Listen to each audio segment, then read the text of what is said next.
Salve, salve, ouvintes, internautas e telespectadores aqui da BCC Television. Está começando mais um Radar Paulista na TV, onde a gente traz aqui sempre às segundas-feiras, né, uma pauta, um tema para a sua discussão, para o seu acompanhamento, né, e justamente também para o seu esclarecimento junto aos seus familiares, à sua comunidade, né, aos vizinhos, para você também discutir e também levar essa informação às pessoas do seu convívio. Lembrando que o Radar Paulista, né, vai ao ar também todos os dias pela Rádio Trianon, 740 AM em São Paulo, 810 em Santos, no www.radiotrianon.com.br, nos aplicativos de rádio e também nas redes sociais com informações, notícias, participação de entrevistados, enfim, né, para que você também fique muito bem informado, tá certo?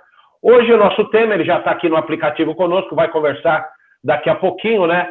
O presidente da Comissão Especial de Bioética da OAB e também professor de Direito Constitucional da PUCamp, o Anderson Furst, que nós vamos conversar hoje sobre um tema muito polêmico, inclusive, né? Um projeto de lei que regulamenta o plantio da maconha para fins medicinais, né? Além da comercialização de medicamentos que contenham extratos, substratos ou partes da cannabis sativa, justamente derivada da maconha, que está em discussão no Congresso Nacional, né? Estamos aí com o Anderson Furst, já nós vamos bater esse papo com ele. Lembrando que o Radar Paulista tem os apoios de Mais Espaço e Lazer, o sucesso do seu evento Cara Verde e amplas instalações. Você agenda aquela festa maravilhosa, né, no Mais Espaço e Lazer, onde você pode, claro, nesse momento de pandemia, pode até fazer lá, tem uma estrutura para você fazer uma festa online, para você levar um grupo e apresentar aí para as pessoas do seu convívio via internet, ou mesmo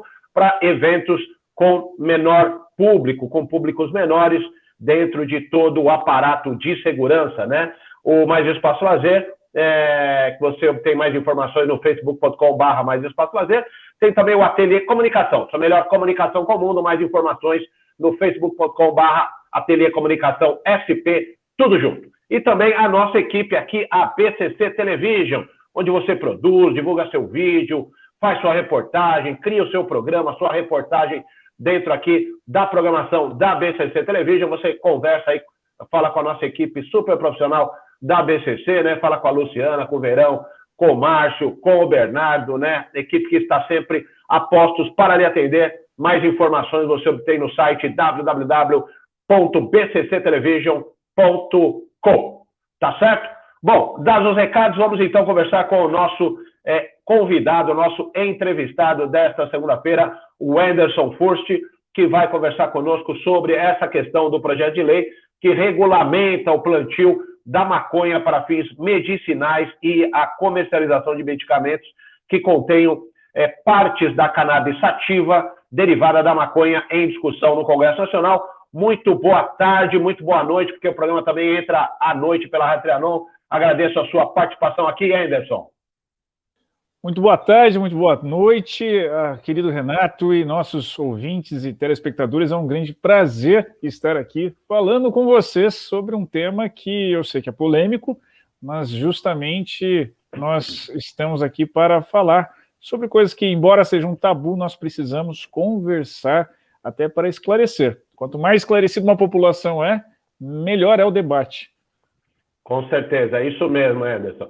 E aí, justamente para trazer já o tema, né, para a nossa entrevista, para o nosso debate, é o seguinte: esse PL, né, o projeto de lei 399/2015, foi proposto para fornecer o canabidiol, que é uma molécula presente na cannabis sativa com efeitos terapêuticos e justamente com o fim, aqui de acordo com o PL, inclusive, para tratar alguns casos de epilepsia refratária. O que você tem a dizer a esse respeito a partir dessa proposta feita dentro desse projeto de lei? Meu caro Renato e a todos que estão aqui nos acompanhando, o projeto de lei ele vem suprir uma grande omissão do Estado brasileiro em relação à sua população quanto à cannabis. Como é que é atualmente? Qualquer forma de produção para qualquer finalidade é crime. Está regulado pela lei de drogas.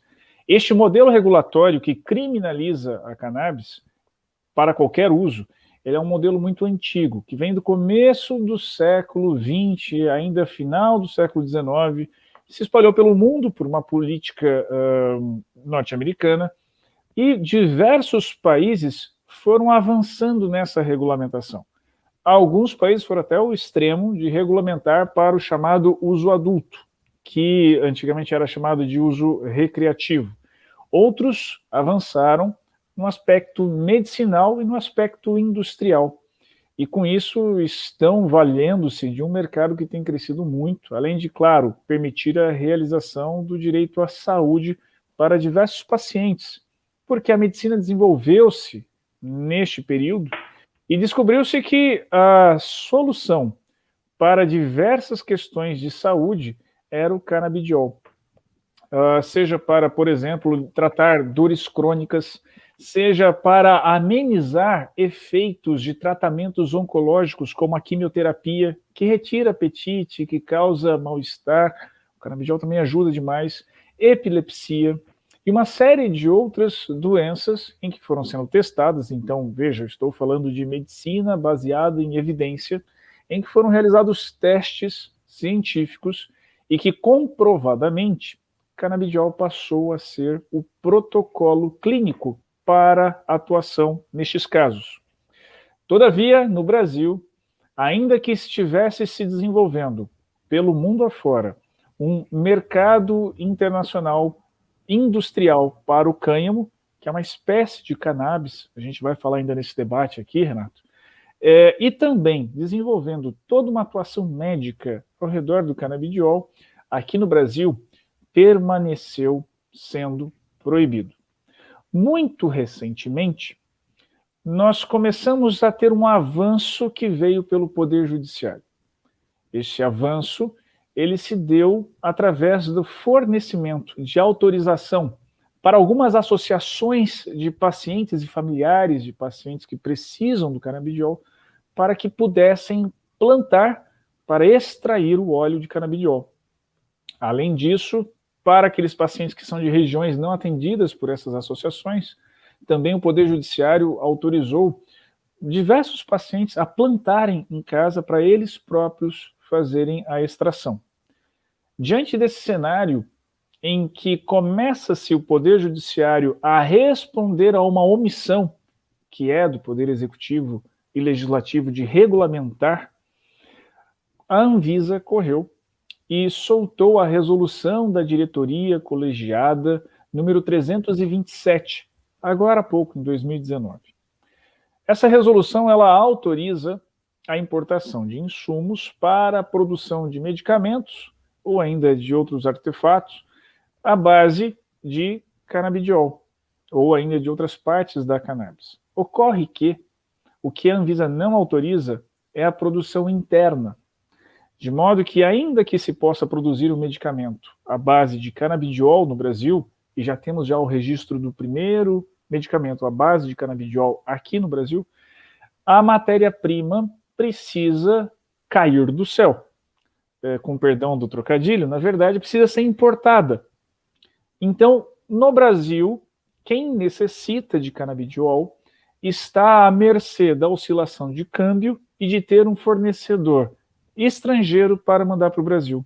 O custo médio de um tratamento à base de canabidiol para uma família que precisa disso é na faixa de pelo menos R$3.000 por mês, tornando inacessível este tratamento que representa qualidade de vida, que representa saúde para a grande parte das famílias brasileiras.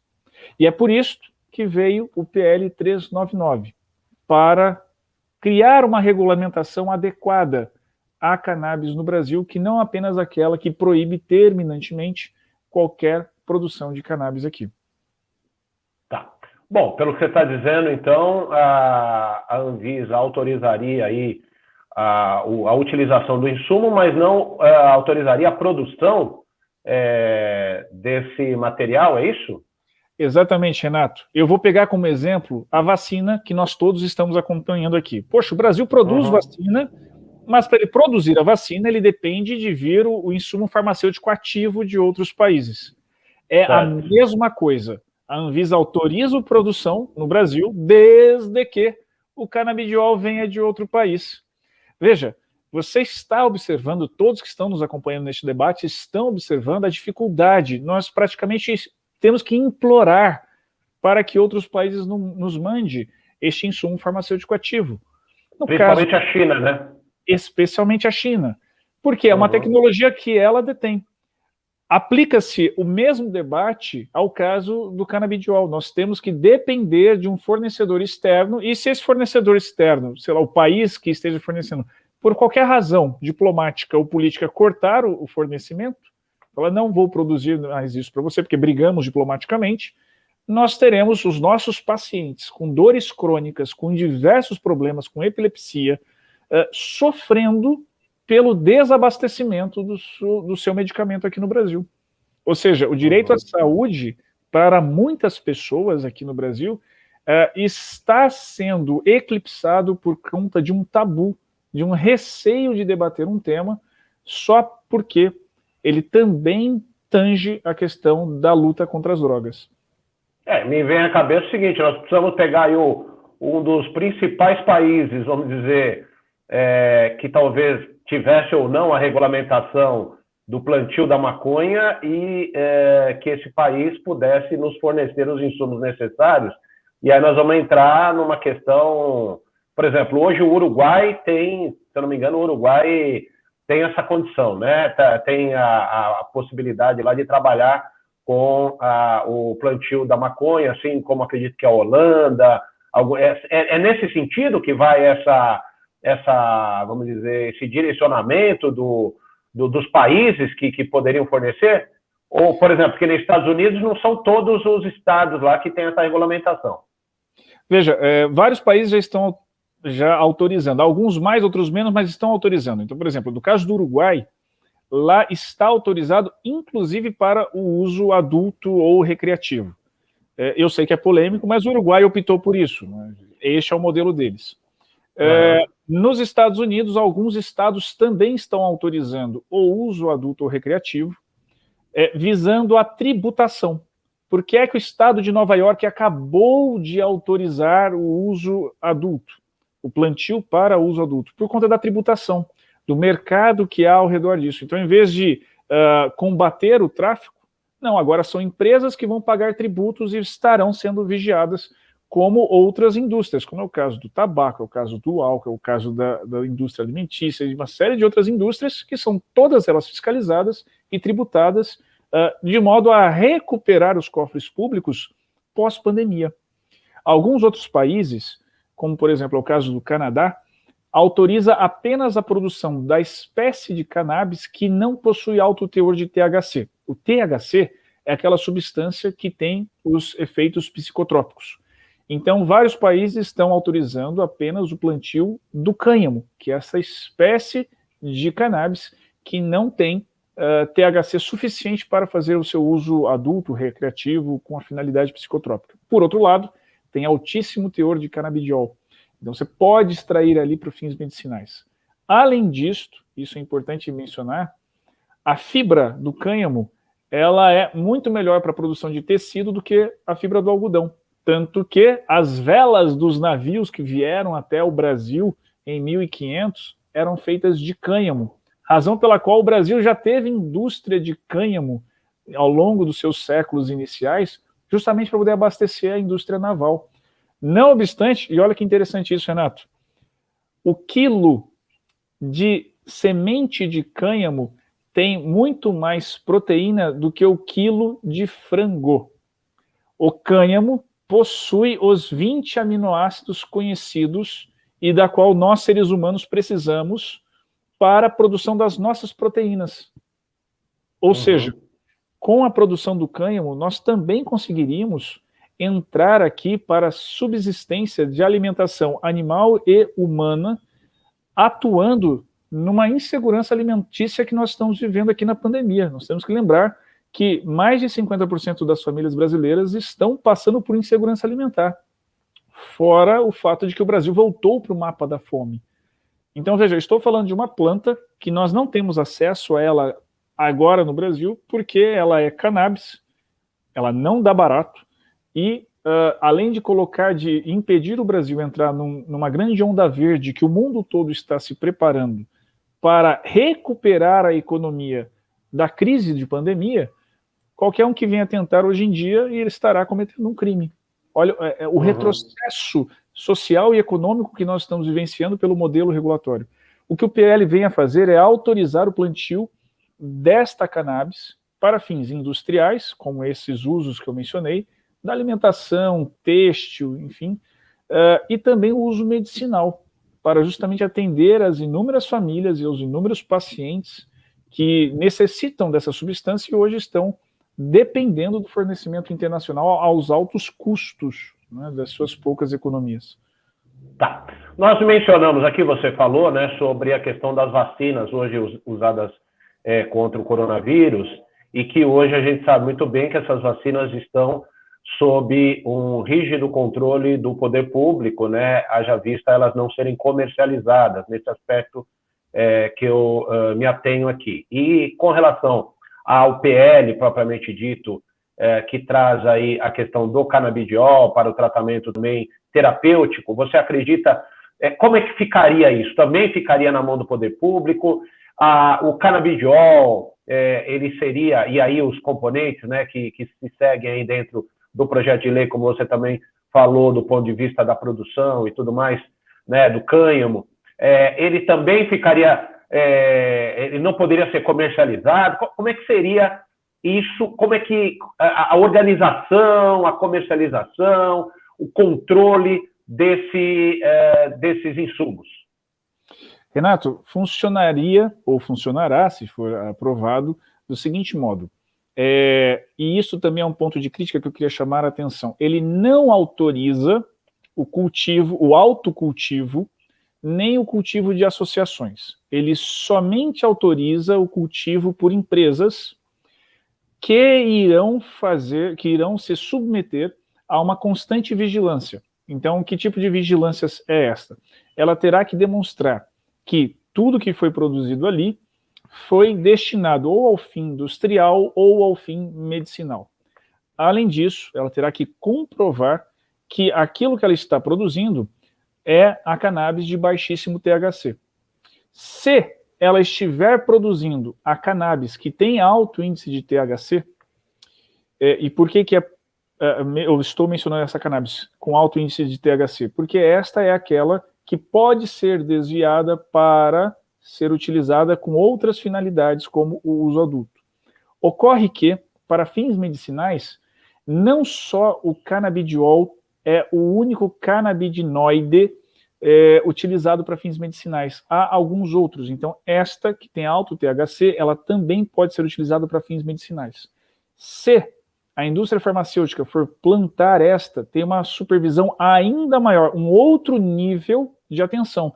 Câmeras de monitoramento, detector de presença, as pessoas que têm acesso terão que ter crachá que marcam a presença delas ali, ou seja, quem entrou e quem saiu ficará registrado, monitorado por câmeras para ter toda a segurança de que esta cannabis com THC que está sendo produzida, ela integralmente foi utilizada para fins medicinais.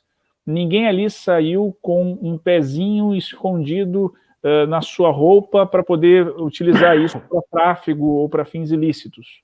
Então tem todo um sistema de proteção. Tudo isso devidamente registrado, monitorado e acompanhado pela Anvisa. Então depois de, veja, então todos os relatórios de amostragem de THC, o sistema de monitoramento, tudo isso terá que ter autorização da Anvisa para a produção. Feita a produção, se isso for para fins medicinais, a indústria farmacêutica terá que pedir o registro na Anvisa também, como já faz hoje. Então, esse projeto de lei vai colocar a produção na mão da iniciativa privada, mas altamente regulamentado, monitorado e fiscalizado pelo poder público. Não tem viés de poder sair fazendo o que bem quiser, desviar aqui, desviar acolá. As críticas que algumas frentes sociais têm feito dizem respeito ao seguinte: na Argentina, por exemplo, que está também avançando na regulamentação, A Argentina criou um cadastro da qual a pessoa física se inscreve para ela também poder produzir e ser monitorada. Eu mencionei no começo da nossa conversa, Renato, que algumas pessoas conseguiram habeas corpus autorizando produzir em casa. Mas veja, não tem regulamentação, não tem fiscalização, não tem nada. Na Argentina, o que eles querem fazer, o que eles estão fazendo é, essas pessoas que vão produzir em casa para seu uso medicinal próprio, elas poderão fazer isso, mas elas também serão fiscalizadas, elas deixarão o nome registrado para sofrer ali uma vistoria surpresa e ver que a produção dela é na quantidade necessária e com a destinação adequada pela qual ela se cadastrou, ou seja, medicinal. Isso no Brasil não está regulamentado ainda e por isso também tem algumas críticas. E outra crítica é de que as associações, que tem sido quem conseguiu as primeiras produções aqui no Brasil para atender o público mais carente, que precisa de canabidiol, porque ela consegue produzir mais barato e entregar mais rapidamente do que uma importação, essas associações elas não estão contempladas neste PL, porque elas não são empresas. E o nível de fiscalização que está sendo determinado neste PL, com câmeras, com acesso de controle e tudo mais, é algo que encareceria demais para essas associações conseguirem atender. Então é uma crítica que, ok, é uma planta que é benéfica, que representa saúde e vai entregar de mãos beijadas para empresas, retirando que a própria população cultive por meio da sua sociedade organizada. Então são duas críticas feitas à SPL, além, claro, daqueles que temem que qualquer cannabis seja legalizada por medo de que isso vai estimular o uso de maconha no Brasil. Sem dúvida. Bom, Anderson Furst, eu vou aqui, a gente vai entrar aqui vamos pedir aqui para a Luciana trazer os nossos comerciais, e eu peço também que os nossos ouvintes, internautas e telespectadores continuem ligadíssimos, porque, como nós já pudemos perceber, né, o tema é muito amplo, é muito polêmico, e nós temos muita informação ainda pela frente. Já a gente volta aqui com o Radar Paulista na TV. Até já!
Otimize seu tempo na cozinha.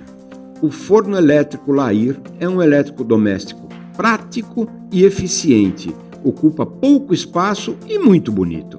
São diversos tamanhos e modelos que deixam seu assado mais uniforme e saudável, com controle de temperatura e fácil de limpar.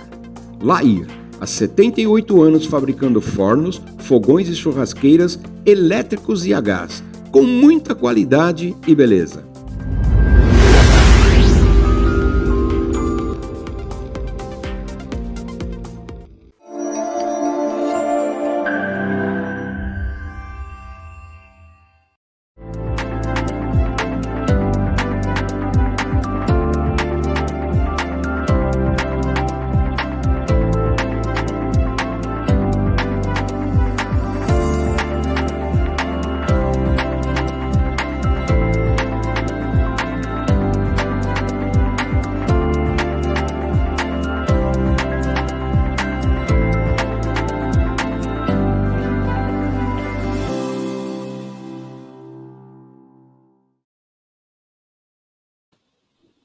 Estamos de volta aqui no Radar Paulista na TV, hoje tratando do tema da proposta, né, do projeto de lei que fala da regulamentação do plantio da maconha para fins medicinais, comercialização e tudo mais. Está conosco aqui o Anderson Forst, que é presidente da Comissão Especial de Bioética da OAB e também professor de Direito Constitucional da PUCamp. Anderson, vamos entrar um pouquinho na questão política aqui. Eu tenho aqui, por exemplo, uma fala, né, do deputado federal Osmar Terra, do MDB do Rio Grande do Sul, que disse o seguinte: embora a comissão especial tenha sido montada, uma comissão que está analisando, né, essa PL, para legalizar o plantio e comercialização da maconha no Brasil, os parlamentares em defesa da vida têm conseguido alertar a sociedade, veja só, e provar que não há sentido algum em liberar o plantio, comercialização e industrialização da cannabis, quando o que se precisa é somente garantir que o medicamento canabidiol chegue àqueles que precisam. Ou seja, pelo que eu estou entendendo, por exemplo, um país que produza, é só eles mandarem o medicamento para o Brasil. Não precisa o Brasil ficar liberando, aprovando um projeto dessa magnitude que, na opinião dele, talvez abriria aí o leque para o consumo recreativo, né, da maconha. O que você tem a falar sobre isso? Eu acredito que ele esteja cometendo um grande equívoco, Renato, e eu vou dizer o porquê. É, na verdade, o oposto. Nós estaremos atrapalhando vidas e atrapalhando o tratamento de inúmeras pessoas ao dificultar o acesso ao canabidiol, ao remédio à base de canabidiol, porque atualmente permaneceria a situação que está. O canabidiol tem que cair do céu ou nós temos que buscá-lo fora a altos custos mediante interesses dos países fornecerem e ainda em relação ao câmbio. Como eu mencionei anteriormente, hoje em dia só se consegue um tratamento desse a partir de R$3.000 por mês. E eu quero trazer para a conversa, além de ser uma falácia, a questão de ser um atentado à vida, porque não é, na verdade, a vida estará conseguindo ser cuidada adequadamente, com base na medicina baseada em evidências. Eu não estou falando de uso compassivo, de achismo, nem nada, não, estou falando de o que tem de ponta, de mais moderno na medicina de diversos lugares do mundo que nós admiramos a produção científica. Além disso tudo que eu mencionei, eu queria trazer também para a mesa a questão constitucional, Renato. Por quê? A Constituição, ela estabelece, ela tem uma mensagem muito clara, que é o de desenvolvimento do mercado interno, do desenvolvimento nacional. Por que, em vez de eu desenvolver o mercado nacional, inclusive gerando riquezas nacionais, permitindo a tributação nacional, eu vou estar forçando a utilização de algo produzido pelo mercado internacional? A nossa Constituição diz o tempo todo de que o Estado brasileiro deverá estimular o desenvolvimento nacional. A Constituição brasileira fala, inclusive, que o mercado interno é patrimônio social. Está na Constituição isso. Se a Constituição nos diz essas coisas, por que é que eu tenho que manter uma regulamentação baseada num receio que é falacioso para forçar que todo parque, toda a indústria farmacêutica nacional e os familiares e pacientes de doenças que causam dores crônicas, que causam desconfortos, que atrapalham a sua convivência, o seu bem-estar, tenham que produzir isso, tenham que buscar isso no mercado internacional? Está indo contra o que a Constituição nos diz. E mais, veja, nós estamos vendo a necessidade de grandes gastos públicos decorrentes da pandemia. Ainda estamos nisso, e nós teremos muitos anos para nos recuperar isso, para recuperar os cofres públicos, para recuperar a economia nacional. E nós estamos falando da abertura de um mercado que não tem a ver com o uso adulto e recreativo, que só tem a ver com o uso industrial e farmacêutico, e que representará uma nova fonte que nós não temos ainda para os cofres públicos de tributação. Além disso, da iniciativa privada se organizar ao redor deste novo mercado.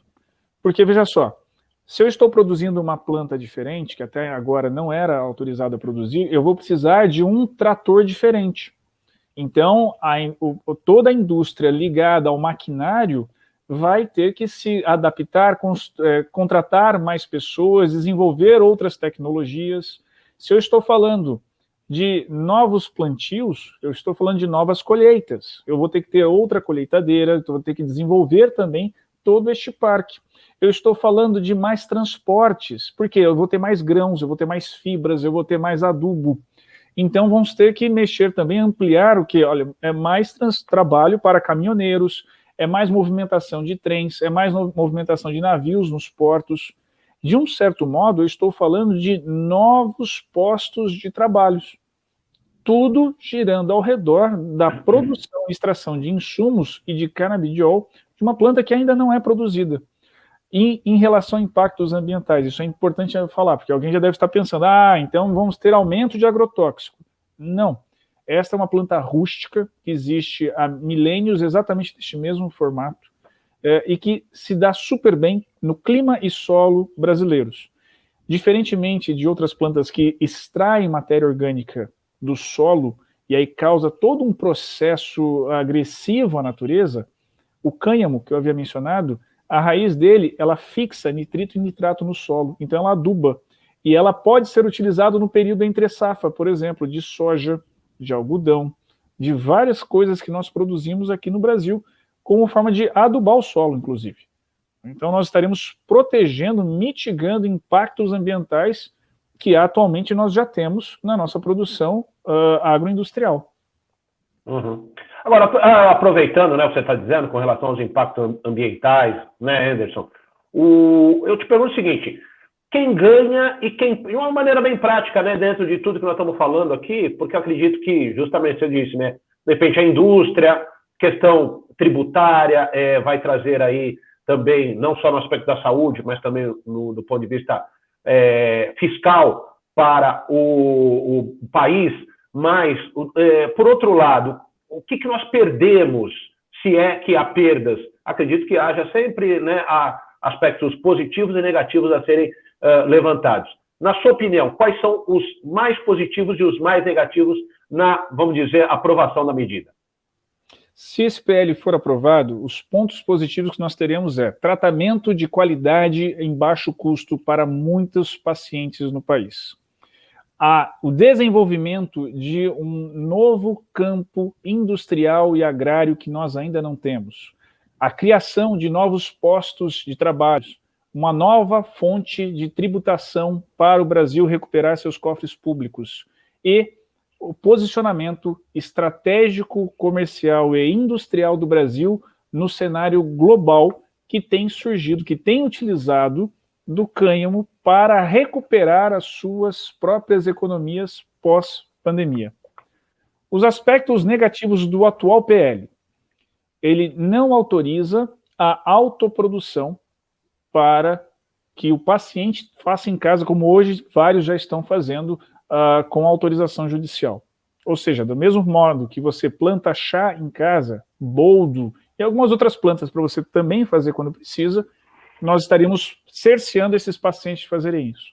Segundo ponto, não regulamenta das associações, que são organizações da sociedade civil que se juntaram para justamente conseguirem viabilizar a produção neste período cinzento que não autorizava, e conseguiram isso mediante autorização judicial.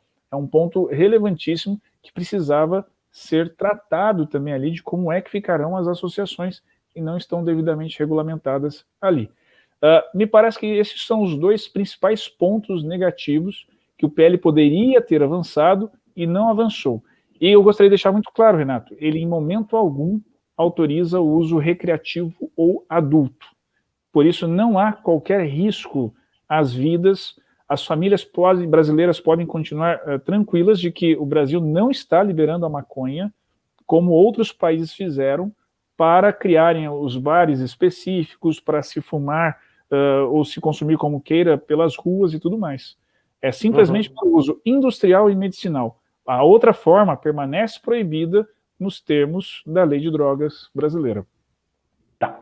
Eu falei aqui no início da nossa conversa, Anderson, sobre a epilepsia, né, como uma dos males aí que poderia ser tratado pelo canabidiol. Você sabe de outras doenças, outras situações terapêuticas que o canabidiol pode favorecer as pessoas que sofrem dessas doenças?